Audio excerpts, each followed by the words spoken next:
Welcome, chosen ones of God. If you found this video today, it's not by accident. It's because something deeper is stirring within you. You are here because the Creator has been preparing your heart for a greater awareness, a higher vision, and a sacred alignment. You've been handpicked to awaken something eternal inside your spirit. Don't scroll past. There is something waiting here that speaks directly to your soul. Every word you'll hear carries weight, and if you've been searching for clarity, for peace, for direction, this message is the answer you didn't know you were ready for. Stay until the end. You were meant to. Let us now begin the journey. In a world that feels increasingly chaotic and unpredictable, there remains a truth untouched by the noise, a divine orchestration that connects souls at the appointed time. As I reflect with you today, I will unfold a sacred blueprint that governs how souls are drawn together, not by luck but by purpose. You will discover the three miraculous ways that the divine hand leads us into sacred union, and the four foundational principles that reveal why these connections matter so deeply. What if the person you're waiting for isn't late but right on time? What if your own inner delays are not setbacks, but setups for divine timing? Have you ever wondered why certain people enter your life just as others exit?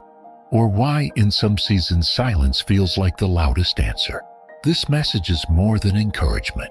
It's a mirror for your own faith and readiness. And as we dive deeper, you'll find the signs you've been asking for. This is your moment to begin seeing, not with your eyes, but with your soul. And if your spirit has been aching for alignment, you're about to understand why. Before we go deeper into this exploration, I want to invite you to fully engage with this message. Watch this video all the way through, because what we're unpacking here isn't just information, it's revelation. We're going to break open what it means to trust divine timing, to see the invisible connections shaping your path, and to become the kind of soul who attracts sacred love and purpose. If you've ever questioned your season of waiting, or wondered whether your faith was being heard, this is for you. So, if you're new to the channel, take a second to subscribe and hit that like button to help more people discover these truths. And I want you to type 707 in the comments below if you're ready for the breakthrough you've been praying for, because that number, it means divine completion. Your spiritual journey is about to unfold in a new way. Let's begin your path right now. In every sacred union, there are unseen forces at work, movements orchestrated not by human hands, but by the divine. When two souls are destined to meet, their paths are guided through more than chance or timing. They are drawn together by miracles that unfold in quiet, holy patterns. Today, we'll explore three of these miraculous ways in which God brings hearts into alignment. These are not ordinary explanations. They speak to something higher, something eternal. If you've ever wondered how divine love finds its way into your life, then these three truths will open your eyes to what's really unfolding. The first miraculous way God connects two souls is through inner transformation that leads to deep love. Before any meaningful relationship can flourish, the soul must be cultivated. We cannot expect to receive pure, lasting connection without first confronting the condition of our inner world. When we give attention to our spiritual growth, we make room for the kind of love that heals rather than harms, builds rather than breaks. This transformation is not born from surface-level change, but from surrender. When we fall to our knees in prayer, when we reflect on our fears with honesty, and when we act in compassion, even when it costs us. As we grow inwardly, we begin to carry a presence that doesn't chase love, but draws it naturally. The heart becomes fertile ground, and in that readiness, the divine match is no longer delayed, but released in due time. This kind of growth doesn't happen overnight. It demands intention. It requires that we look at our patterns, our emotional wounds, our repeated cycles, and ask, what do these say about the condition of my soul? Many are waiting for someone to love them completely while still fractured within. But a soul that hasn't healed will only recreate its own chaos, no matter how perfect the match may seem. That's why the true journey starts, not in searching for the right person, but in becoming whole. And I don't mean flawless, I mean rooted, present, and spiritually aware. Once you begin to recognize your sacred worth, you stop clinging to shallow substitutes. You're no longer desperate for attention, because you're already aligned with a deeper source. And that shift within you creates an entirely new kind of magnetism, not rooted in charm or appearance, but in spiritual resonance. Over time, you begin to see love, not as something to acquire, but as something to steward. You're no longer begging for connection. You're becoming a place where healthy connection can thrive. And that is a significant shift. Because when your identity is no longer built on how others see you, but on how God is forming you, your relationships begin to reflect that inner grounding. You stop needing someone to validate your worth because you've already encountered it through the process of healing. You stop trying to fix people because you've already learned that the only transformation you're responsible for is your own. And when you love from that place, you love freely, without manipulation, without fear, without attachment to outcomes. As I've walked this journey myself, I've come to understand that divine love isn't something we earn. It's something we prepare to carry. And when you're not prepared, even the greatest blessing can feel like a burden. That's why I say this: don't rush the process. Let the quiet work happen. Let the Spirit work in silence where no one sees. Because the person meant for you is not coming to complete you. They are coming to align with the strength you've already built inside. You will not meet them while clinging to old versions of yourself. You will meet them when you have let those versions go. That's what the transformation is for. It's not just about receiving someone. It's about becoming the kind of person who knows how to love, serve, and protect what God has entrusted. There is something extraordinary about the way God does not waste pain. Every wound, every silence, every lonely prayer has the potential to birth wisdom. That wisdom becomes the light your future partner will recognize. Not everyone can carry that light with you, but the one who is meant to will see it and feel at home in it. This is why the journey inward is never a delay. It is divine construction. It is God making sure that the person He sends to you won't just fit your desire, but will match your destiny. And destiny is not a matter of convenience. It is sacred alignment. It is the fusion of timing, preparation, faith, and courage. And only a transformed soul can truly step into it without losing themselves in the process. When you start to live from a place of alignment, your expectations shift. You no longer seek a savior in another person. You seek a partner in purpose. You look for someone whose spirit harmonizes with yours, whose presence expands your faith instead of shrinking it. This kind of love doesn't burn out quickly because it was never built on emotion alone. It was birthed in the deep places and seasons of silence, in the refining fire of waiting, in the holy work of becoming. That's why it lasts, because it didn't start with you looking for someone to rescue you. It started with you learning how to live whole before anyone ever arrived. So take heart. If the season feels long, it only means the foundation is still being laid. Don't fill the silence with noise. Don't numb the ache with distractions. Stay present.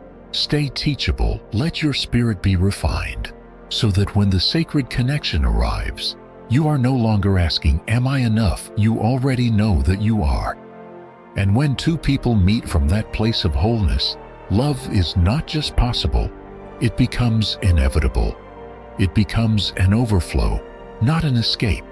It becomes a shared journey, not a desperate grasp. In truth, God does not bring two people together just for comfort. He brings them together for calling, for spiritual work, for kingdom purpose. And if your soul is not prepared, you may miss the depth of what He's trying to birth. This is why transformation is so vital. It purifies your motives. It deepens your discernment. It teaches you to hear the still small voice instead of chasing the loud chaos of unmet desire. You begin to realize that not every attractive presence is a divine partner, and not every delay is denial. You stop making decisions based on fear of missing out and start trusting the one who holds all time in his hands. That trust builds peace, and that peace makes space for discernment. You begin to see the difference between lust and love, between trauma bonds and spiritual alignment. You stop opening your heart out of loneliness and start opening it out of abundance. And in that abundance you carry something rare, a light that doesn't flicker in the dark, a truth that doesn't waver under pressure, a love that is not desperate to be seen, because it already knows it is known. And when two transformed souls meet, the union is not noisy, it's peaceful. It doesn't explode with chaos, it settles like clarity. It doesn't drain, it pours. And it doesn't ask for perfection, it asks for presence. So, if you're still becoming, still healing, still discovering what your spirit was made for, know this: you're not behind. You're being prepared. And when you're ready, love will not pass you by. It will arrive, not to complete you, but to walk beside you into a future only God could have written. That is the miracle of inner transformation. That is the beginning of divine love. The next miraculous way God brings two souls together is divine timing, the truth that everything unfolds at the exact moment it was meant to. We live in a world obsessed with control, where speed is mistaken for progress and delay is seen as failure. But in the spiritual realm, timing is sacred. It is not about how fast things happen, but about whether they happen at the right moment. Divine timing reminds us that life is not random, and neither are the people we meet. Every encounter is scheduled by a hand far wiser than ours, and nothing arrives late when heaven is involved. This truth humbles our impatience. While we press for answers and results, divine timing teaches us to wait with expectation, not frustration. Many people miss their appointed blessings because they try to force open doors that were meant to open only after their character is ready. Timing protects us. It keeps us from stepping into roles we're not spiritually prepared for, and from relationships that would collapse under the weight of our own unhealed wounds. Divine timing is not punishment, it's precision. It is a grace that waits until our hearts are steady, our faith is mature, and our vision is clear enough to recognize what God is revealing. What makes this principle so transformative is that it doesn't deny human desire, it reorders it. It challenges us to align what we want with what is wise. You might want the relationship now, but divine timing asks, will it grow or will it crumble if it starts today? That's not a question of feeling, but of readiness. Love that arrives prematurely can look perfect and still fail, but love that arrives on time carries strength, clarity, and purpose. The wait is often uncomfortable, but it is never wasted. What God is preparing you for, He is also preparing for you. While you wait, transformation is taking place on both sides. Divine timing also demands a different lens, one that sees delays not as detours, but as design. Think back to moments in your life when something didn't work out the way you wanted. Perhaps the job fell through, the relationship ended, the door closed abruptly. At the time, it felt like rejection. But later, didn't clarity come? Didn't you see that what you lost wasn't what you truly needed? Divine timing is often understood in hindsight, because we must mature into the wisdom that can recognize it. It's only after you've been stretched, humbled, and refined that you realize what was withheld was actually protection. It was timing guarding the purpose, and still we struggle to trust it. We want signs, proof, and quick reassurance. But God does not operate on the clock of our insecurities. Divine timing is a matter of trust. Will you believe that even in silence, God is still moving? Will you hold on when nothing is shifting on the outside, but everything is aligning in the unseen? Faith is not tested when prayers are answered. Faith is tested when answers are delayed.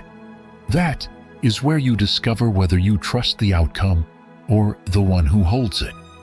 In my own experience, I've seen divine timing work not in grand displays but in quiet alignments. Two people crossing paths unexpectedly, conversations that seemed insignificant but became pivotal closed doors that redirected my life towards something better. None of it made sense in the moment, but in time every thread came together, and it taught me that God's timing is not slow. It's deliberate. It moves in rhythm with a purpose greater than our comprehension. What we call delay, heaven calls preparation. What we see as silence, God calls strategy. Another beauty of divine timing is how it dismantles comparison. When you're anchored in trust, you no longer envy other people's timelines. You stop measuring your progress by someone else's season. You understand that what is for you cannot miss you. Not when God is the one writing the story. Their relationship might look like a dream today, but yours will arrive with meaning tailor-fit for your soul. Divine timing allows us to rejoice for others without doubting our own path. Because when you trust your process, you know that heaven's schedule is never behind. And there's something else. Divine timing doesn't only bring people into your life, it also removes those who don't belong. Sometimes what hurts most is not the wait, but the letting go. Yet that too is timing in action. Every exit, every unanswered call, every connection that fades without closure might be God's way of clearing the space for what's divine. We cannot embrace the new if we're clinging to what's expired. Timing will protect what is sacred by removing what no longer serves your growth. Even heartbreak can be holy if it makes room for healing. So how do we live within this mystery? We learn to wait well, not with resentment, but with reverence, not wasting time, but investing it. We use this season to strengthen our identity, to deepen our connection with God, and to refine the kind of love we offer the world. The right person at the wrong time is still the wrong outcome, but when you've done the inner work and your spirit is grounded in truth, you become a vessel ready for something eternal. Divine timing then becomes more than an idea. It becomes the rhythm of your life. And that rhythm is sacred. It tells you that nothing has been overlooked. That your tears, your longings, your patience, it all counts. Every unseen prayer, every quiet act of faith, every time you choose trust over control, it's all part of the unfolding. Timing is not passive, it's active preparation. It is the space between promise and fulfillment, where your soul is made strong enough to carry what's coming. So, if you're in that space, now take heart. The silence is not abandonment. The stillness is not the end. It's the sacred pause before the door opens.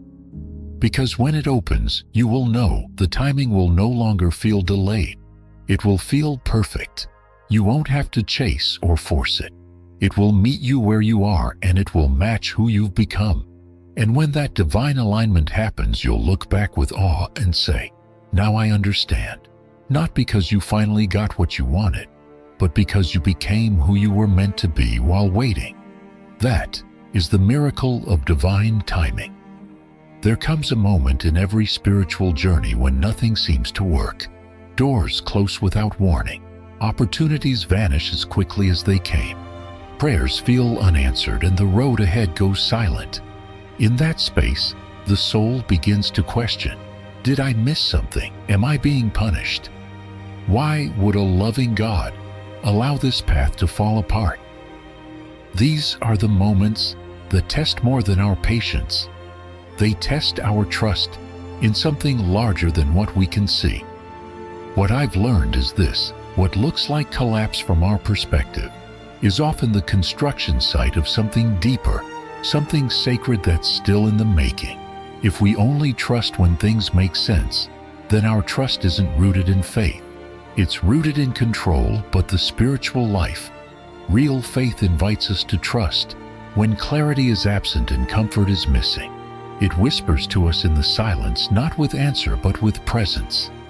And that presence is enough to carry us forward, even when the path is invisible. Life is not random, and neither are its interruptions. Every delay, every no, every detour is a thread in a far greater pattern, one that our minds may not yet comprehend, but our spirits are learning to recognize. This shift in perspective doesn't come easily. It requires unlearning our obsession with speed, our addiction to visible progress. We are trained to see delays as failure silence, as rejection setbacks, as a sign that we've been forgotten.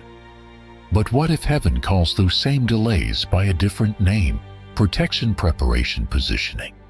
What if every closed door is actually a redirection toward the path that leads to our deeper purpose?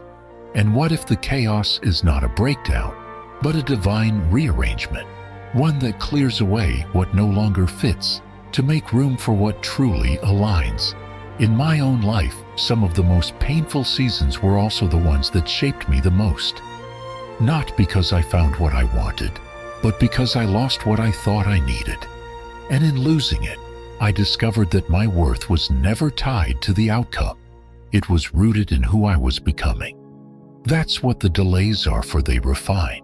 They strip away illusions. They strengthen what was weak and humble, what was proud. And once you've been through enough of those refining fires, you no longer panic when something doesn't go your way. You begin to wonder, what is this moment protecting me from? Or what strength is being built in this silence? There is a kind of peace that only comes when you know everything has meaning, even the mess. That doesn't mean we enjoy every part of the process. It means we trust it. When something falls apart, it's human to mourn it. It's natural to ask why. But spiritual maturity means learning to sit with those questions without demanding immediate answers. It means believing that even what feels like failure has been filtered through divine intention. And that kind of belief builds resilience, not just emotionally, but spiritually. It teaches the heart how to rest in the unknown without becoming bitter in the waiting. Some of God's greatest works begin with what looks like a setback. The Israelites stood at the Red Sea with an army behind them and nowhere to run. From their view, it was a dead end. But heaven saw it as an opening, because what looked impossible was actually the stage for a miracle. That's how divine timing works. It doesn't cater to human logic. It moves according to a wisdom far beyond ours, weaving things together in ways that don't become visible until much later. But when we finally look back, the picture is clear. Every disruption had a reason. Every unanswered prayer was part of the orchestration. There is also something deeply personal about this process. Delays are not always about external events. Sometimes the waiting is for our own growth. We ask for the blessing, but God waits until we're capable of carrying it with integrity. We ask for the relationship, but heaven waits until we've healed enough to handle it with honor. We pray for elevation, but the elevation waits until we've been humbled enough to steward it with wisdom. The timing isn't punishment, it's mercy. It holds back the gift until we've become the person who can receive it without destroying it or ourselves. And then there's the matter of spiritual perception. Most people only see the surface of their lives, but those who walk with God learn to see below the surface. We stop asking, why is this happening to me? And start asking, what is this growing in me? That question alone changes everything. It brings the pain into purpose. It transforms the confusion into insight. It shifts our posture from resistance to surrender. And in that surrender, we are no longer tossed by every delay. We are anchored by the understanding that all of it, every high, every low, is leading somewhere. I've come to see the delays as holy They are not empty space. They are sacred intervals filled with invisible movement. In those moments, God is preparing relationships that haven't yet reached you. He's closing the doors that would derail your growth. He's untangling what you didn't even know was bound. And while the work is unseen, it is not insignificant. It's the part of the journey that gives the visible breakthroughs their strength. Because if everything came easily, we'd take it for granted. We'd lack the depth to sustain it. But when we've been through the process, when we've waited, prayed, wept, hoped, and still chosen faith, we're ready to carry the promise without collapsing under its weight. So don't despise the delay. Don't curse the silence. What feels like a step back may be the very moment where heaven is stepping in. Trust that what's being withheld is not being denied. It's being refined. Trust that the detour isn't a mistake. It's a reroute towards something more aligned with your calling. And trust most of all that you are not forgotten. The delays may confuse your plans, but they will never cancel your purpose. In the end, the spiritual journey is not about everything going according to your timeline. It's about becoming the kind of person who can live with trust, even when your timeline is disrupted. It's about believing that what God begins, He will complete, and that the pauses in the story are not the end of the story. They are the places where character is shaped, faith is tested, and destiny is clarified. This is the beauty of divine orchestration. It sees beyond the moment. It works through every setback. And if you can hold on even in the tension, you will find that what felt like delay was actually divine precision. Nothing wasted, nothing random, everything redeemed. The final miraculous way God connects two souls is through synchronicity and serendipity, subtle yet powerful signs that remind us life is never as random as it appears. Every so-called coincidence, every moment that catches our attention in an unusual way, may be more than chance. It could be a message, a nudge, a gentle alignment orchestrated, not by the visible, but by the divine. When you begin to awaken spiritually, you stop brushing these moments off. You begin to ask different questions. You start seeing the fingerprints of something greater scattered throughout the fabric of your days. These moments arrive when least expected. A familiar face in a place they shouldn't be. A song that echoes exactly what you needed to hear. A repeated number, symbol, or phrase that won't stop showing up. The untrained mind calls them accidents, but the soul knows better. The soul begins to understand that alignment shows up long before logic does. And once you recognize that these signs are not interruptions but invitations, your perspective changes. You become aware that your journey is being guided in ways far more elegant than you ever imagined. The pattern was there all along. You just hadn't slowed down enough to see it. Synchronicity is when two or more events align in a way that holds personal significance, even though there is no obvious cause linking them. It's when your inner thoughts seem to manifest externally. It's when your spiritual hunger is answered not by a sermon, but by an unexpected word from a stranger, or when your private prayer finds response in a conversation you weren't even supposed to hear. These are not small things. They are glimpses into how heaven communicates with those who are listening. God does not always speak in thunder. Sometimes He speaks through timing, through placement, through resonance. Serendipity, on the other hand, is the joy of stumbling upon something beautiful you weren't even looking for. It's the happy accident that opens a door you didn't know existed. Where synchronicity gives you signs, serendipity gives you surprises. Both are holy in their own right. They remind us that not every spiritual truth is taught in a classroom or through doctrine. Some truths are lived. Some truths are revealed in the slow unfolding of your path. In the gentle way, one moment ties into another, until you realize this wasn't coincidence at all. This was love disguised as chance. As I reflect on my own path, I've seen how these signs become clearer when you begin to live from a place of awareness. That's why personal transformation matters. Without spiritual clarity, these moments pass unnoticed. You dismiss the repeated numbers. You ignore the recurring names.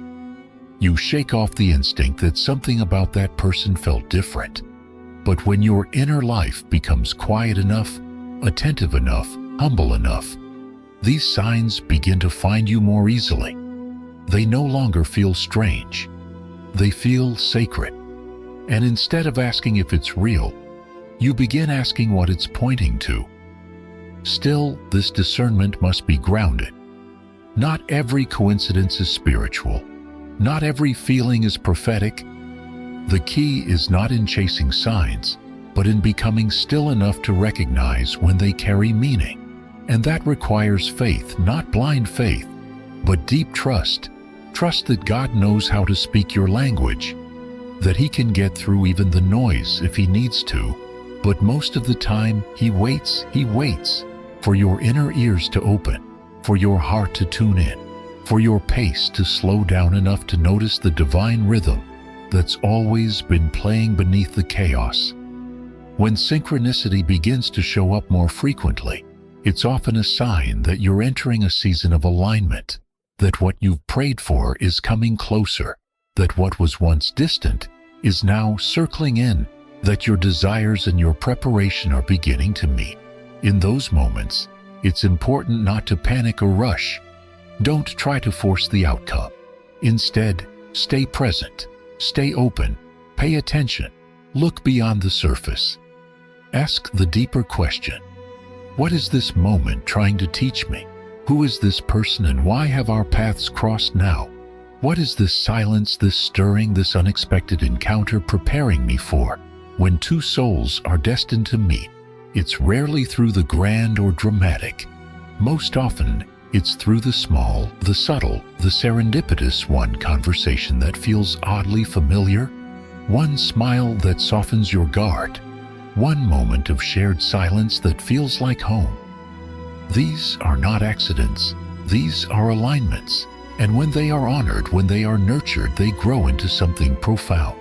But they require our participation. We must respond. We must listen with our spirit. We must act with faith. Even when the outcome is uncertain, spiritual connections often begin with what the world calls coincidence. But what the world dismisses, the soul remembers. It remembers the feeling of recognition. It remembers the calm in someone's presence. It remembers the way one encounter awakened something buried. And while the world races on, the soul slows down to say, this matters. And that slowing down is everything. Because in the quiet of that moment, you give the divine a chance to whisper. You give the sacred a place to land. There's a beauty in realizing you don't have to chase what's meant for you. When your soul is in alignment, it starts to meet you. That's what synchronicity is, a meeting point between the seen and the unseen, the earthly and the eternal. And as you walk in that awareness, you begin to recognize just how much is being orchestrated for your good. Even the delays, even the detours, even the things you once thought were random. So, the next time you run into someone you haven't seen in years, or you hear a word that echoes what you journaled last night, or a door opens right after a prayer you whispered in secret pause, don't brush it off. Lean and ask what it means. Ask what it's forming in you. Because these aren't just moments, they're messages. They are invitations to look deeper, to live wider, to trust bolder. The mystery of synchronicity and serendipity is not meant to be fully understood. It's meant to be honored. It's meant to awaken the part of you that still believes in wonder, the part that knows God is always speaking, even when the words are hidden in the ordinary. And if you're willing to pay attention, you will begin to see a design more intricate than anything you could have planned. A design where every thread leads you closer, not only to someone else's heart, but to the heart of God Himself. That is the gift of divine coincidence. That is the miracle hiding in plain sight. What most people dismiss as chance is often divine design. The experiences that catch us off guard, the unexpected encounters, the unexplainable timing, the subtle familiarity of a moment, are not accidents. They are messages woven into the journey waiting to be understood by the one who is spiritually awake enough to recognize them. These moments do not scream for our attention, but they linger. They echo in the background of our memory. They tap gently at the edge of our awareness until finally we pause long enough to ask, was that something more? Only when the inner self begins to quiet down does this pattern become visible. The universe, or rather the divine hand behind it, does not force its signals. It waits for a soul willing to slow its pace, open its heart, and accept that not everything can be explained by logic. In that stillness, we begin to connect the dots. What once felt unrelated starts to reveal an unseen thread. It's as if life has been trying to speak all along, but we were too loud to hear, too busy to look, too skeptical to receive. This sacred awareness marks a turning point. The spiritually mature don't just experience life, they interpret it. They begin to understand that signs are not limited to burning bushes or parting seas. More often they appear in the ordinary, disguised in normalcy, cloaked in coincidence. That's the paradox. The divine doesn't always feel supernatural. Sometimes it feels like a passing thought, a chance meeting, a decision that makes no sense until years later. And when you finally see it, you realize nothing was random, everything was timed. Everything was placed. These orchestrated moments serve as both reminders and revelations. They remind us that we're being guided. They reveal that we're not as alone in this journey as we once believed. And when they show up, their timing is precise, not early, not late, but aligned with our readiness. That is key. Not everyone sees the signs at the same time. Two people can go through the same situation, and only one of them will extract meaning from it. That's not because the signs weren't there. It's because spiritual vision matures differently in each heart. I've witnessed this truth not only in my own life, but in the lives of those I've walked beside. People tell me stories that begin with confusion and end in awe. They recall how an insignificant moment became a pivot in their faith. A job they didn't get led to a purpose they didn't know existed. A relationship that broke their heart made space for the one who truly saw them. A stranger's words on a random morning spoke to a pain they never told anyone about. These are not small things. These are signals. Sacred, specific, silent, but loud in meaning. The beauty of these experiences is not just in what they point toward, but in how they invite us inward.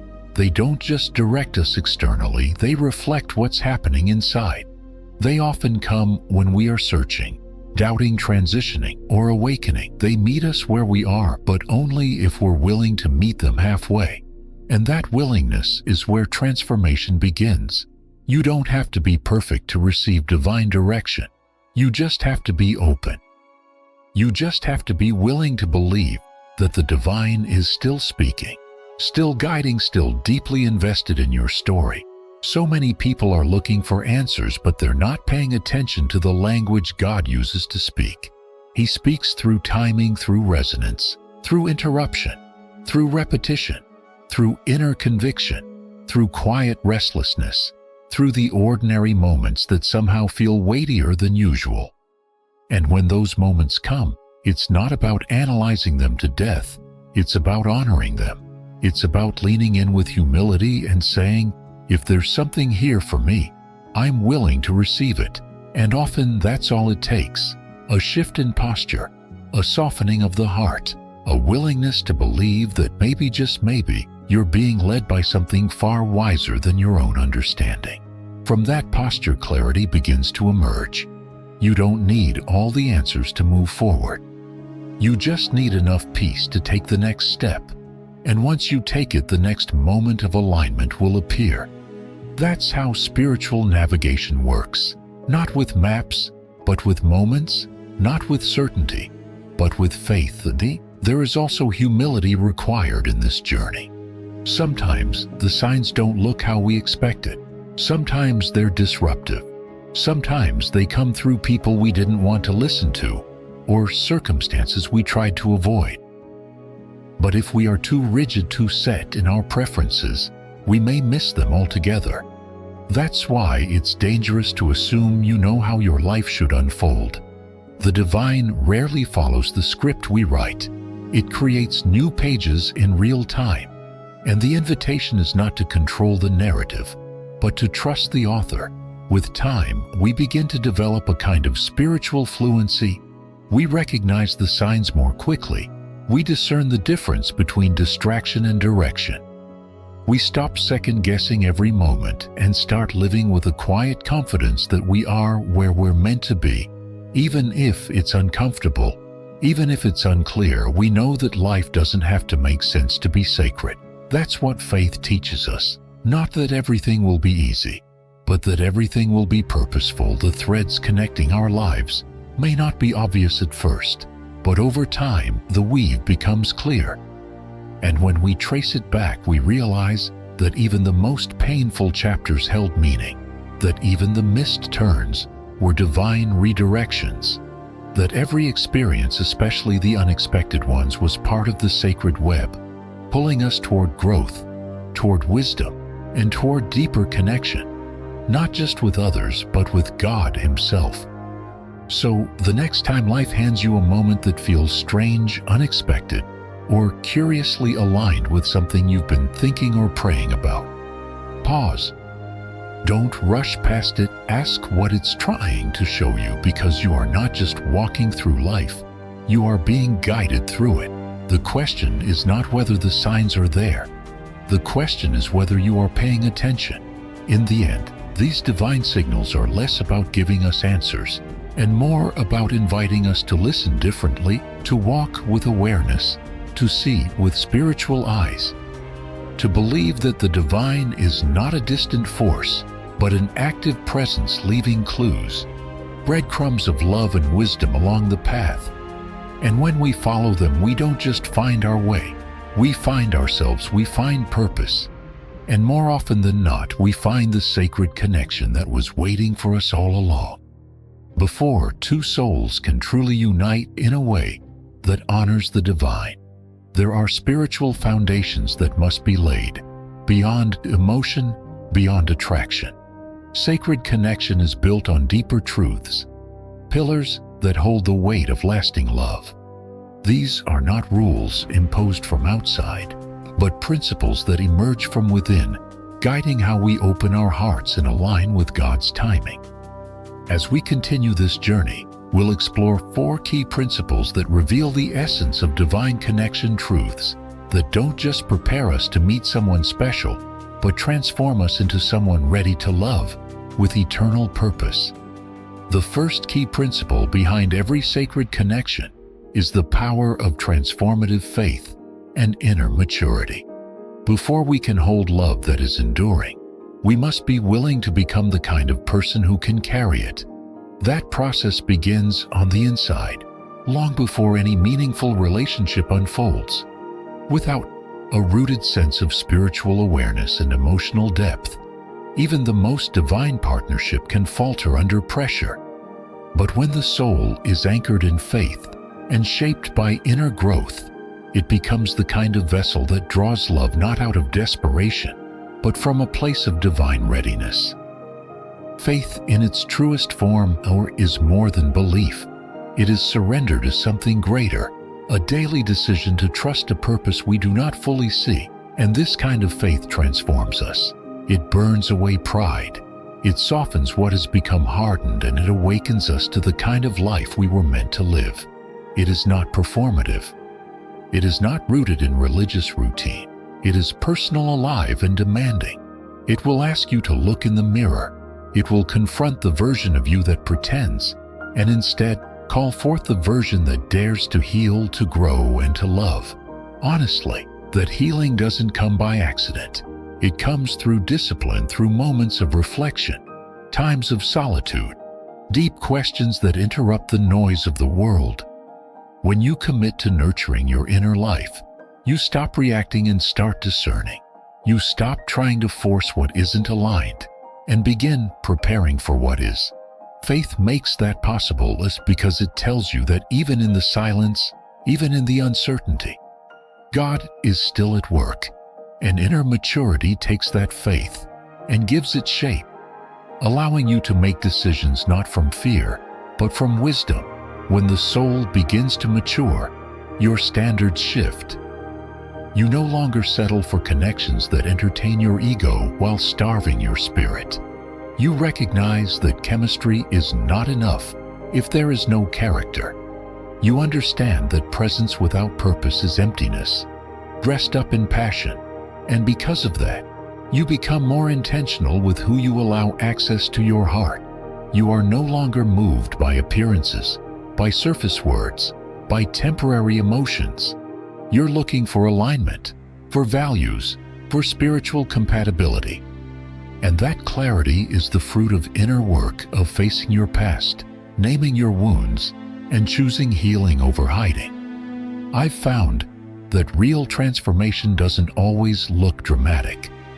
Sometimes it's as simple as changing how you speak to yourself, or finally, forgiving what you once swore you never would, or breaking a pattern you were raised to repeat. These quiet shifts create deep roots, and when love finally comes, it won't land on shallow ground. It will find a home in a soul that has been tended with grace and courage. A soul that doesn't fear connection, but honors its weight. That is what inner maturity prepares you for. Not just the moment love begins, but the storms that come after. And there will be storms. Every relationship, no matter how divine its origin, will be tested. Misunderstandings will happen, triggers will surface. Life will press against your peace. But the strength of your connection will not be determined by the absence of conflict. It will be shaped by the presence of maturity. Will you choose grace when it's easier to shut down? Will you speak truth when silence feels safer? Will you remain faithful to the promise even when emotions shift? These are not questions of compatibility. They are questions of character. And character is built in the quiet seasons long before love arrives. There's a sacred confidence that comes from doing this inner work. You no longer fear being alone because you've tasted the richness of solitude. You no longer chase validation because you've made peace with who you are becoming. And in that security, you attract people who meet you where you are, not to rescue you, but to walk beside you. Because love rooted in spiritual maturity doesn't seek to complete what is broken. It seeks to complement what is whole. And two whole people in union, that's where heaven meets earth. This principle also teaches us that growth never ends. Inner maturity is not a finish line. It is a lifestyle. There will always be deeper layers to explore, always more humility to embrace, always new fears to confront. But instead of avoiding that process, the mature soul welcomes it, because it understands that every challenge is a teacher, every season is an invitation to evolve. And the more you evolve, the more you expand your capacity to love, not just romantically but compassionately, truthfully, sacrificially. Faith is what keeps you grounded during the seasons where growth feels slow. It whispers to your weary heart that transformation is still taking place, even if it's not visible. It reminds you that God works in increments, not just breakthroughs, and maturity holds space for that slow work. It doesn't panic when things take longer than expected. It doesn't compare its path to someone else's. It doesn't demand certainty. It holds tension with grace. That kind of person is rare, and that kind of love, patient, deep, intentional, is the only kind worth waiting for. So, if you're in a season where no connection has yet arrived, or the ones that came didn't last, don't waste it. Don't despise it. Use it. Use it to become someone stronger in spirit, softer in heart, wiser in mind. Let your faith grow roots. let your soul be shaped by truth. And trust that in doing so, you're not just becoming ready for someone, you're becoming ready for something eternal, because sacred love is not stumbled upon, it is stewarded. And the only way to steward it well is to become someone who is willing to evolve, to confront, and to believe deeply and consistently that every step inward is a step toward something greater. In the end, transformative faith and inner maturity don't just prepare you to love. They prepare you to live fully aligned with the divine. And when that happens, love is no longer something you chase. It's something that rises to meet you because you've already done the sacred work of becoming. That is the first principle. And it is the foundation of every spiritual connection that was ever meant to last. True spiritual maturity does not begin with knowledge or ritual. It begins with a decision. A quiet, unwavering commitment to go inward, to look honestly at who we are beneath the surface, and to stay present even when what we find is uncomfortable. This path is not glamorous, it is not always inspiring, but it is holy, and those who choose it soon discover that every part of life, every trial, every setback, every triumph is a mirror reflecting what still needs healing, what is already whole, and what must now evolve. The beginning of this journey demands courage because it calls us to stop blaming the world for our pain, and instead ask what the pain is revealing within us. It invites us to see that failure is not a detour, but a teacher, that suffering is not meaningless, but refining, even joy when examined spiritually, becomes a form of revelation. It shows us where our soul finds nourishment. It points to what is sacred in our human experience. All of it, loss, laughter, rejection, restoration, has a role to play in shaping who we become. Nothing is wasted when we are willing to learn. This commitment to self-discovery becomes the soil where transformation takes root. But the growth is often slow and invisible. There are days when nothing feels like it's changing, when the old habits still return, when the wounds still sting. Yet even in those moments, something sacred is unfolding beneath the surface. The very act of choosing to reflect rather than react is progress. The willingness to sit in silence instead of rushing for distraction is strength. The small choice to forgive, to pause, to speak truth. These are not minor things. They are building blocks for a soul that is being remade from the inside out. I have walked this path long enough to know that spiritual transformation is not about perfection. It is about presence. It is about staying open when it would be easier to close off. About believing that the discomfort has purpose. About trusting that God does His deepest work in the shadows when no one is watching. Over time, what once triggered us begins to teach us. What once broke us begins to build us. And what once confused us begins to reveal clarity we didn't have the strength to receive before. That is the invitation of this journey, not to arrive quickly, but to remain committed, because the soul cannot be rushed.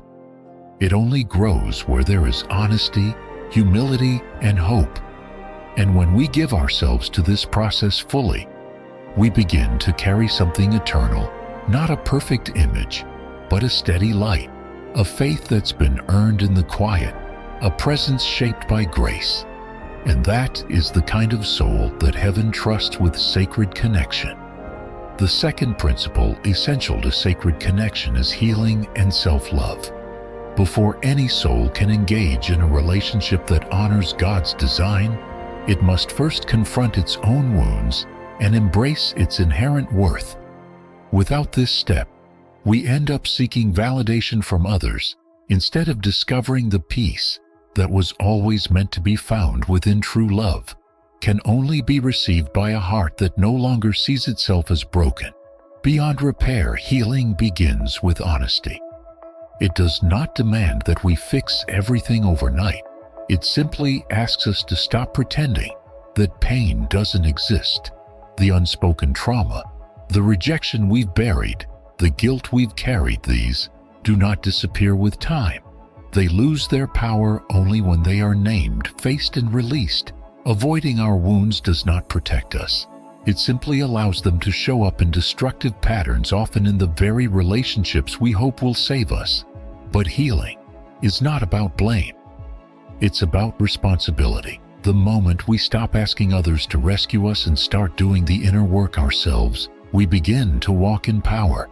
Quiet power, transformative power. That healing journey must be supported by something even deeper. Self-love. Not the superficial kind tied to affirmation or appearance, but the spiritual kind rooted in divine truth. When I speak of self-love, I mean recognizing that we were created intentionally, that we are worthy not because of our perfection, but because we are God's handiwork. The world teaches us to love ourselves based on performance, but faith teaches us to love ourselves based on presence, simply because we are, because we breathe, because the breath within us is sacred. This kind of self-love changes everything. It teaches you to say no when your boundaries are crossed. It teaches you to walk away from cycles that dishonor your peace. It teaches you that your worth is not negotiable and your value is not conditional. When you love yourself from a place of spiritual identity, you no longer beg for scraps of affection. You no longer stay in rooms that shrink you. You no longer confuse attachment with love. You begin to carry yourself differently, not with arrogance but with clarity, not with pride but with peace. Healing and self-love are not isolated efforts. They work together. Healing opens the wounds. Self-love tends to them. Healing shows you where you were fractured. Self-love shows you that you're still whole. Healing teaches you that your pain was real. Self-love teaches you that it does not define your future. These two truths must hold hands.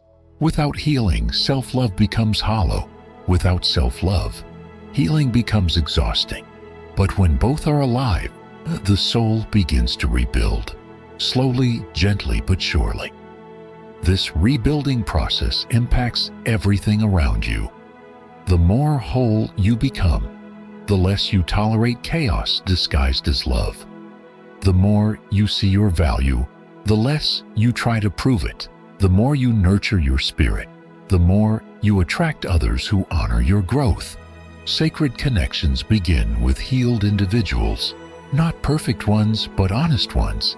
Not flawless hearts, but hearts that are learning to love without fear.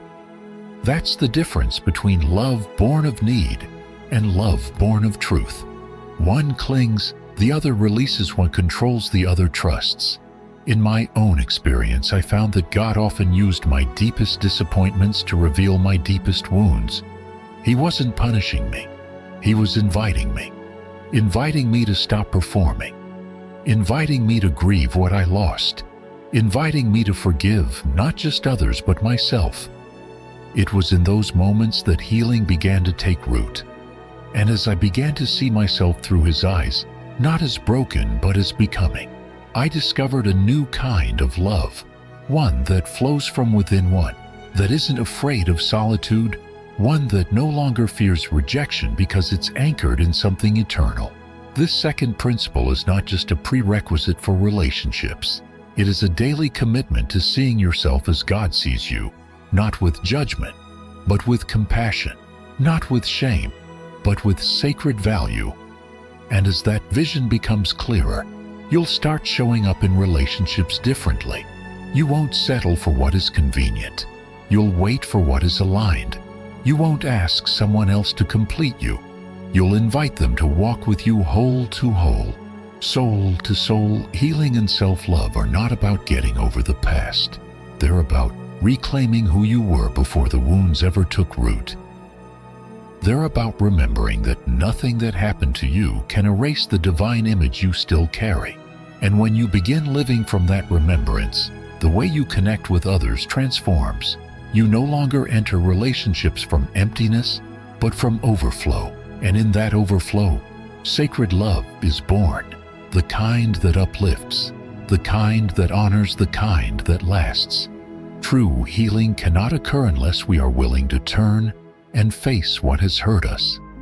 For too long, many souls have carried silent wounds, abandonment, betrayal, shame that were never fully addressed. These wounds hide behind perfectionism, anger, or a desperate need for approval. But pretending we're fine doesn't heal us. It delays the real work our spirit longs for.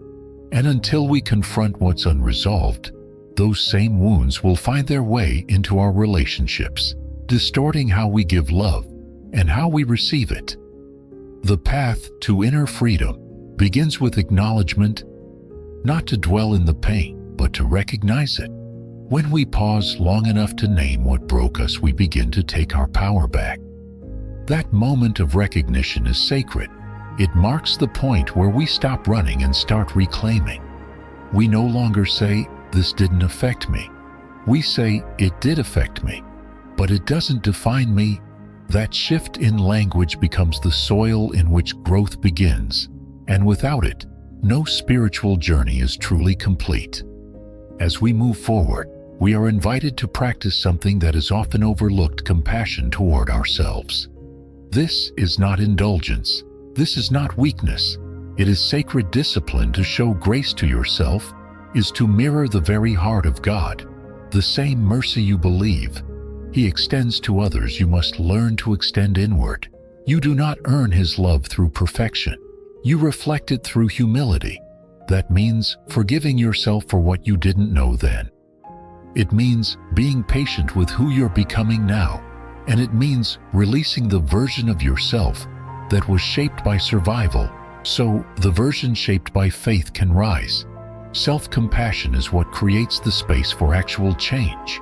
Without it, you'll keep trying to grow from a place of shame. And shame is a terrible foundation. It tells you that you're broken, defective, unworthy of connection. But compassion says you are still becoming. It says that even in your struggle, you are still sacred. That truth softens the heart, and a softened heart becomes fertile ground for transformation. You begin to respond instead of react. You begin to reflect instead of retreat. You begin to love not from lack, but from abundance. As this inner shift unfolds, your external world starts to mirror it. You find yourself drawn to relationships that honor your growth. You no longer confuse chaos with chemistry. You no longer mistake drama for depth. Instead, you begin to recognize the beauty of stability, the peace of healthy boundaries, the quiet strength of mutual respect. You no longer need someone to fill your gaps. You want someone who respects the healing you've done to close them. That distinction changes everything.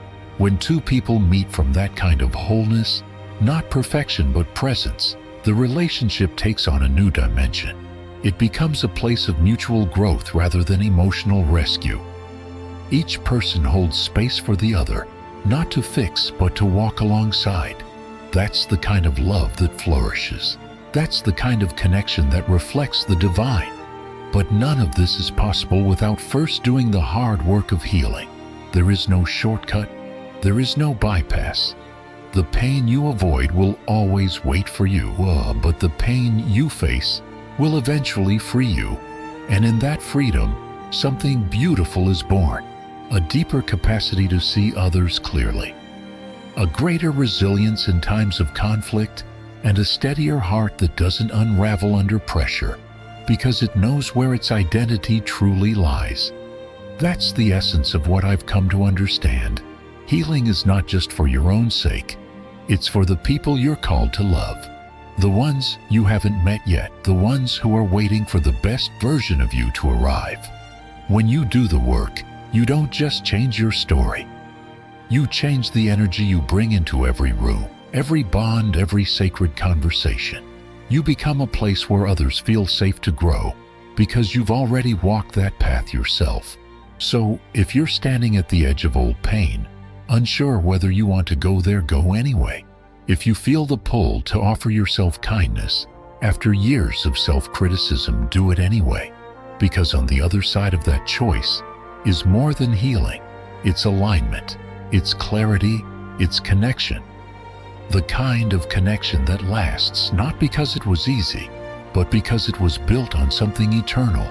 And it all begins with a decision to look inward, to love yourself through it, and to trust that who you're becoming is worth the work.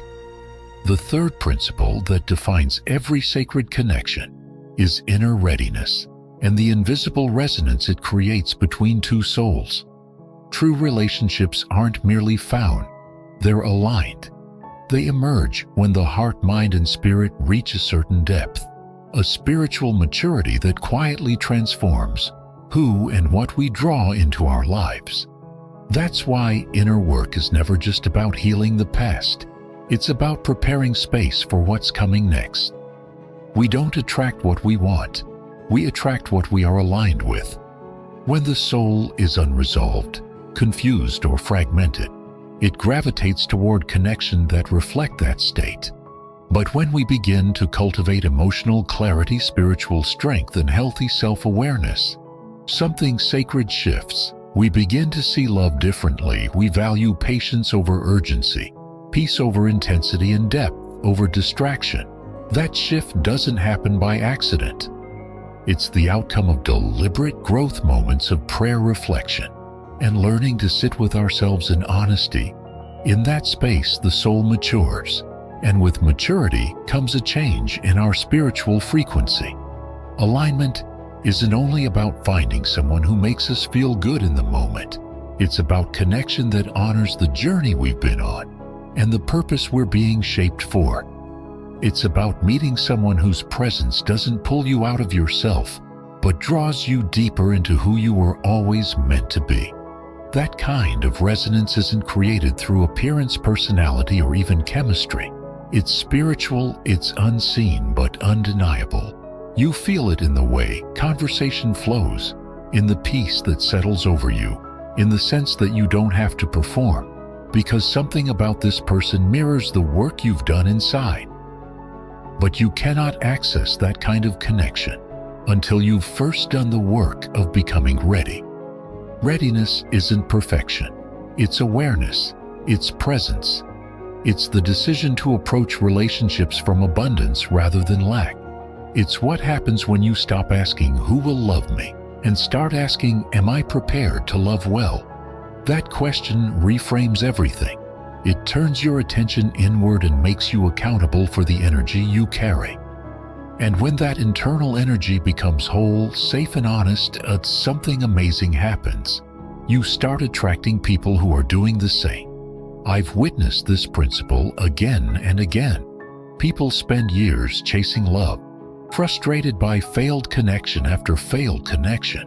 But when they finally take a step back, focus on emotional health, release toxic cycles, and ground themselves in spiritual truth, the dynamic changes. Suddenly the same patterns don't appeal to them anymore. They say no faster. They listen deeper. They carry themselves with discernment.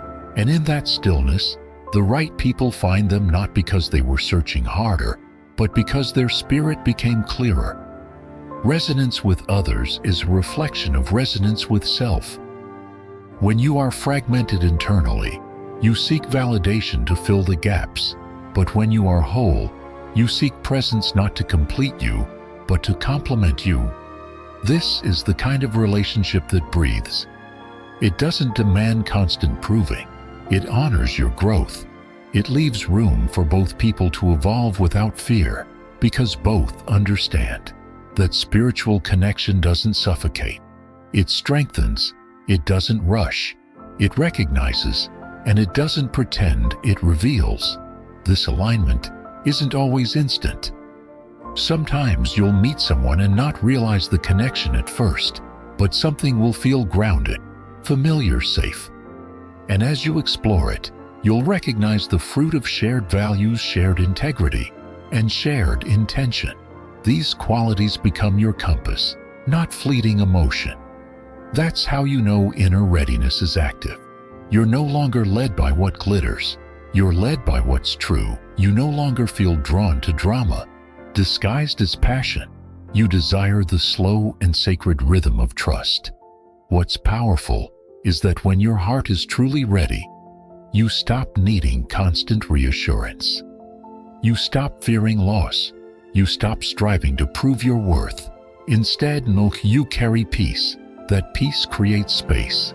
And within that space, divine partnership can breathe. Because now, you're not trying to make someone love you.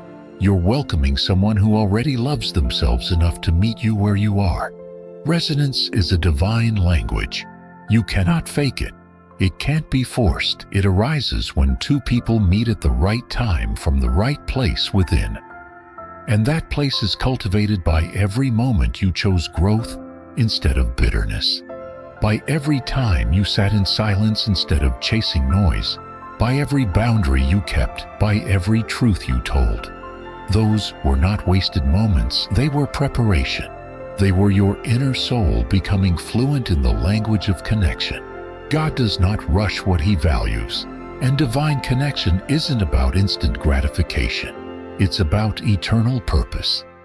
That's why sometimes the delay isn't punishment, it's protection. You weren't ready, or they weren't, and rushing it would have ruined it.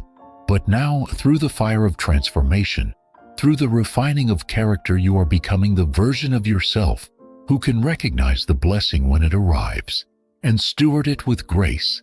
I've learned that the soul's readiness is quiet. It doesn't come with fireworks. It arrives in peace, in presence, in the way you begin to carry yourself differently, not because of who's around you, but because of who you've become. That's the kind of readiness that changes lives. And that's the kind of readiness that calls forth people who are prepared to love, build, and grow from a place of wholeness. This third principle is not about striving. It's about allowing. When your spirit aligns with truth, the right relationships will no longer feel out of reach. They will feel natural. They will feel earned. And they will feel like a continuation of the very work you've already done in your own heart. So, if you feel the stirring to grow, don't resist it. That stirring is not about who you'll meet. It's about who you're becoming. And when you become aligned with peace, integrity, and emotional clarity, divine connection is no longer a question of if, it's a matter of when. And when it comes, you will be ready, not because you found it, but because you became it. There comes a point in every soul's journey where you realize that the world around you begins to mirror the world within. This is not coincidence, it's alignment. It's a sacred shift that takes place when the heart becomes anchored in clarity, the mind in truth, and the spirit in purpose. The kind of love, friendship, or community you begin to attract doesn't come because life suddenly gets easier. It comes because you have changed. And when your internal landscape evolves, the external one must follow. This principle marks a turning point when we evolve inside the outer expressions of our life. Relationships, conversation choices begin to reflect that change. You can't expect to carry peace and still feel at home in chaos. You can't cultivate discernment and still remain drawn to deception. You can't pray for alignment while holding on to patterns that contradict your growth. The transformation must become total. And as it deepens, the connections that no longer resonate begin to fall away, not because you're rejecting them, but because you no longer share the same spiritual rhythm. Our inner transformation creates a shift in what you permit. You start to value emotional safety over temporary excitement. You start to notice who truly listens, who respects boundaries, who honors the quiet integrity you've worked so hard to build. And slowly, your definition of connection changes. It's no longer about filling space, it's about finding presence. It's not about who is available, it's about who is aligned. And alignment cannot be faked, it cannot be forced. It flows only from authenticity, and authenticity only emerges through inner evolution. That evolution requires honesty. You must be willing to see what you used to tolerate, not with regret, but with insight. Every past relationship that taught you something hard became a mirror. It reflected what you believed about yourself at the time, what you accepted, what you didn't yet know you deserved. But now, with spiritual maturity, You no longer walk into relationships hoping someone else will give you what you lack. You enter them, knowing your worth and recognizing when another soul is ready to walk beside you. Not ahead of you, not behind you, but beside you. When I reflect on the growth I've witnessed in my own life, I see it not in grand milestones, but in the small decisions, choosing silence over reaction, choosing distance over drama, choosing truth over comfort. These quiet moments recalibrated my spirit. And as my spirit changed, so did the people who gravitated toward it. Some left, and though it hurt, it made space for something better, something real, something reflective of who I was becoming, not who I had been. This is why spiritual growth is never just about personal development. It's about relational transformation. The more rooted you become, the more rooted your connections must be. The more intentional you are with yourself, the more intentional you expect others to be. The more you show up with vulnerability and strength, the more you draw people who are not afraid of either. Growth doesn't isolate you. It clarifies you. It filters out what cannot meet you at the level you've risen to. And that is not loss. That is alignment in action. There's a sacred responsibility that comes with this level of clarity. You can no longer pretend you don't know what you need. You can no longer compromise your peace just to feel temporarily wanted. You can no longer shrink your truth to fit into relationships that require your silence. Growth teaches you to stand firm in who you are becoming. It doesn't mean you become closed off. It means you become more intentional with what you open up to. That kind of strength doesn't harden the heart. It purifies it. The beauty of this principle is that it affirms the divine order of relationship. When you invest in your soul, God orchestrates the connections that match your maturity, not because you earned them, but because you're ready to receive them without idolizing them. You no longer worship the relationship. You honor it. You no longer fear losing it. You trust that if it's from Him, it will hold under truth. That's the shift. That's the fruit of growth. And it's not always about romantic love. This principle impacts every level of relationship, family, friendship, community, and calling. When you evolve, some conversations feel too shallow. Some spaces feel too tight. Some old connections, though nostalgic, feel misaligned. That doesn't make you ungrateful. It means your spirit is adjusting to a new level of truth. And truth has its own gravitational pull. It will draw toward you those who are also seeking, stretching, surrendering. So, if you're noticing changes in the people around you, if you feel distant from what once felt familiar, it might not be rejection. It might be refinement. Your soul is preparing for connections that match your growth, not out of pride, but out of purpose. And the more you stay committed to that internal work, the more naturally the external blessings will arrive. Not all at once, not always in the way you imagined, but in a form that is steady, nourishing, and true. This principle also reminds us that relationships are mirrors. They reflect not just where we are, but where we're headed. So, if what you see around you feels misaligned, don't only evaluate them, evaluate yourself. What have you allowed? What have you ignored? What are you afraid to release because of comfort? Growth will always challenge comfort zones. But comfort doesn't build strong foundations. Conviction does. And conviction comes from within, from a soul that has been through enough to know that peace is priceless and that anything costing your alignment is too expensive to keep. In this sacred journey, remember that the work you do inside is never wasted. Every tear cried in silence, every prayer whispered in longing, every decision to choose integrity when no one was watching, these become the framework for the life you are now stepping into. And in that life, your relationships begin to reflect the light you carry, not the darkness you escaped. That is the gift of evolution. So hold this truth close. The quality of your relationships will always reflect the quality of your inner life. When you elevate your spirit, your standard rises. When you honor your healing, your connections shift. When you become intentional, what's accidental fades, and in its place, something sacred appears. People who meet you in truth, love you in clarity, and walk with you in purpose. That is how you know you've changed, not by how loudly you speak of growth, but by the peace you no longer sacrifice for company, the love you no longer chase, and the clarity that now governs what you welcome in inner growth becomes the gatekeeper, and what gets through is no longer chosen by chance, but by calling. The final principle that anchors every sacred relationship is wholehearted presence and the capacity to love without conditions. This level of love cannot be faked or rushed or borrowed. It is born only from the soul that has dared to go inward, to wrestle with its truth, to sit patiently in silence and surrender. When we've done that inner work, when we've allowed ourselves to be stripped of pretense and ego, what remains is not a perfect person, but an honest one.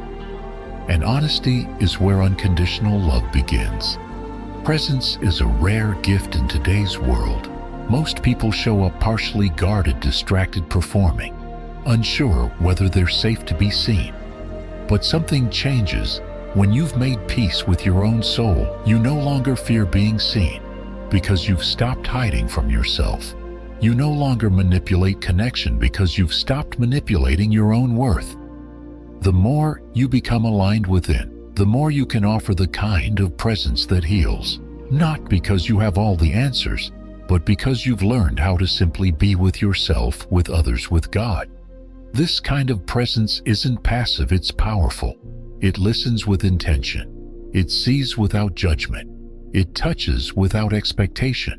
When you are fully present, you stop reaching for love and start embodying it. You stop trying to win people over and start inviting them into truth. And from that place of grounded authenticity, the way you love changes. You no longer love to receive. You love to reflect what you've already received from God: mercy, patience, grace, and compassion. That reflection is what makes unconditional love possible, because you're no longer giving from emptiness. You're giving from overflow. You're not asking someone else to be your savior. You're offering them the space to grow beside you.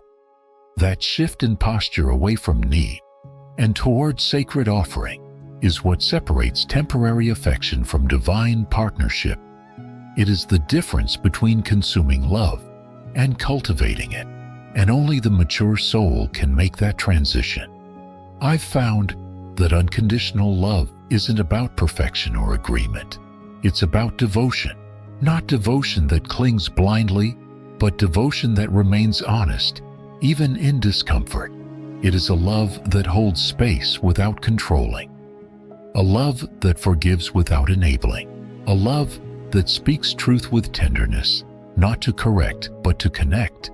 When we are present with ourselves, we gain the sensitivity to be present with others in their complexity.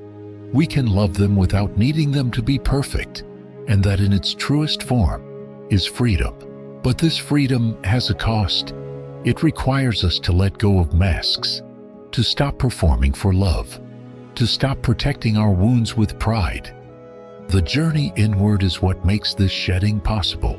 It teaches us that the only way to receive love in its highest form is to risk being known in our truest form. You cannot hide and still hope to be held. You cannot control and still hope to be chosen. The moment you lay down your armor is the moment love can breathe. That is what presence makes possible. It says, I'm here fully. I'm not shrinking. I'm not posturing. I'm not waiting to see if you'll love me first. And that's where the real connection begins, because it gives the other person permission to do the same. Love no longer becomes a transaction. It becomes a sacred exchange. And in that exchange, we see glimpses of the divine, two souls, unmasked, uncovered, and undivided. The root of unconditional love is not emotional intensity. It is spiritual stillness, a steadiness that says, even when things get hard, I remain. A softness that says, even when you are flawed. I choose grace, and a strength that says, even when my ego wants to run, my spirit stays curious, compassionate, and grounded. This is not weak love. It is fierce, it is enduring, and it is only possible when you've built it first with yourself. There's a sacred irony in this. The more whole you become, the more open you are to loving others as they are. You're no longer loving them to complete you. You're loving them from a place of knowing you've already been made whole. That fullness makes you less reactive, less entitled, less dependent. You love not out of need, but out of choice. And that choice carries more power than any emotional high ever could. When you show up fully present and love without condition, you also release the need to control outcomes. You understand that not every connection must last to be sacred. Some people are meant to teach you, not stay with you. Some are meant to reflect your past, not walk with you into the future. But even in those temporary connections, your presence and love leave a mark, because it wasn't given to manipulate or bind. It was given freely, and freedom always leaves behind something eternal. So, this final principle is not about becoming someone who always gets it right. It's about becoming someone who shows up right, anchored, honest, and open. It's about choosing to live and love in such a way that your soul becomes a safe place, a place where others can rest, reflect, and rise. That kind of love doesn't chase, it doesn't plead, it doesn't punish.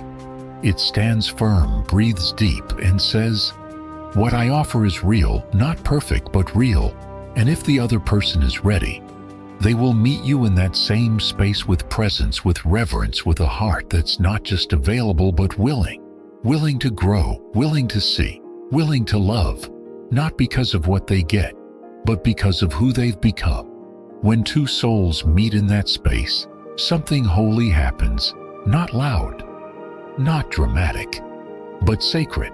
And that sacred space becomes the foundation of a relationship that reflects the heart of God, not transactional, but transformational.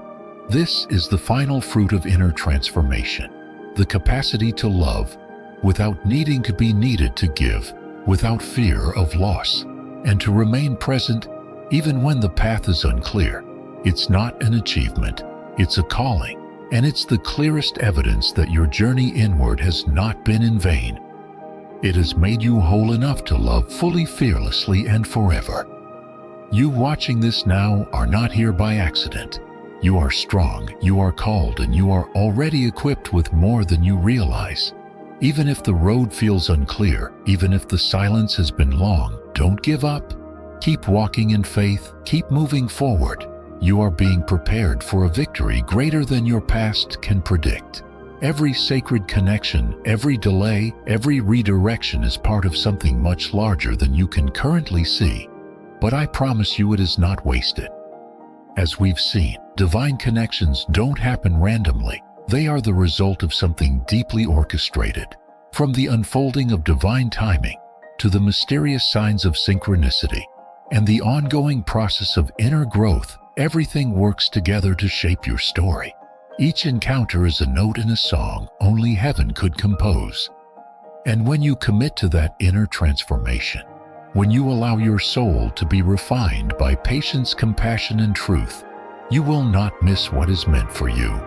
Love will find you, purpose will align with you, and you will be ready to receive it, not as someone desperate for completion, but as someone who is already whole and walking in truth. Now I invite you to enter this sacred moment, not just with your mind, but with your heart. If you felt stirred, awakened, or even uncomfortable through this journey, that's not by mistake.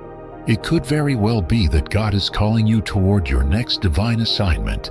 And while you may not yet know the details, your willingness to say yes, to be led to step forward even with trembling faith, will open doors no man can close. So bow your heart now, and let us pray together. Father, I thank you for this soul, this chosen one who has stayed with me through this message. I believe they didn't stumble upon this word by coincidence, but by divine appointment. You know, their heart. You know their questions. You know what they've walked through, the waiting, the wrestling, the wondering if love, purpose, and connection are still part of their future. I ask now that you meet them with clarity. God, breathe fresh faith into their spirit. Remind them that you are not just the God of beginnings, but the God of completion. What you start, you finish. And even if they've doubted, even if they've delayed, you waste nothing, you redeem everything. So awaken within them the desire to grow, to heal, to love from a place of abundance. Stir in them the courage to trust divine timing, to believe in their sacred worth, and to prepare for a connection that reflects your heart. Lord, silence every voice that tells them they're too broken, too late, or too far behind. Replace those lies with truth. Let them hear you say you are right on time. Every twist in the path has been preparing them. Every painful delay has deepened their roots. And now, Father, I ask you to reveal the next assignment, the next conversation, the next relationship, the next act of obedience that aligns with their divine calling. Not only do I ask that you send them the right people, but I pray that you make them ready to recognize those people, not with anxiety, but with discernment, not with desperation, but with divine peace. May their spirit rise to the frequency of grace. May their eyes open to see with faith. May their hearts become soft enough to love, without fear, and strong enough to release what no longer aligns. Holy Spirit, guide their steps. Now walk with them into the next chapter. And even if they don't yet know what's next, assure them that you do. You are already there, preparing the way, placing the right souls in their path, and crafting a story that is bigger, richer, and more beautiful than anything they could write on their own. In Jesus' name, I release this soul into their next mission, not empty but empowered, not confused but called, not alone, but surrounded by grace. Amen. If this message has spoken to something deep in your spirit, stay close. This is not the end of your journey. It's the beginning of a greater unfolding. Make sure you don't walk it alone. We are building a community of faith, purpose, and spiritual growth. And your voice, your questions, your breakthrough matter here. So take the next step. Hit the like button if this message stirred something in your heart. Subscribe to this channel if you haven't yet, because more truth, more clarity, more revelation is coming. And if you're ready to go deeper, to not just be inspired, but to live with divine intention, then comment below with 777. That number is a symbol of completion and spiritual alignment. By writing it, you're not just interacting, you're declaring that you are ready for the fullness of what God has in store for you. Join our community. This is a place to understand your faith more deeply, to take action with clarity, to walk in your God-given purpose, and to discover how divinely God moves in the details of your life. Your next step begins now. We're with you on the journey, and I believe your best days are still unfolding.